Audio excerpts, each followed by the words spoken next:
STAI stock, is this the right time to buy? I'm going to answer everything around that in this short 1-minute video, so watch till the end. Looking at ScanTech AI Systems, 20% up is decent, but the days before that it was kind of going down. I have done 36,000 videos, I've spent 5 figures on courses and mentors, and I've seen what's working for me and what is exactly not. But yeah, looking at STAI, before that it was bearish in, I mean, I'm not going to sit here and just lie, it was just purely that.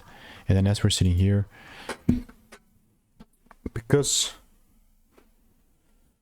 we just punctured through this demand zone, very, like, not second guessing myself, but just, you know, observant of whether this is really gonna wants to go up or not.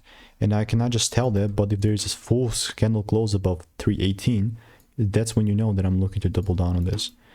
And that being said, there's some stuff still keep waiting, but the rules must be met in order for me to move forward. So again, it depends whether we break the highs or the lows first. And if you want to make more money trading in a simple, lean way, click the first link in the description. That's a free newsletter.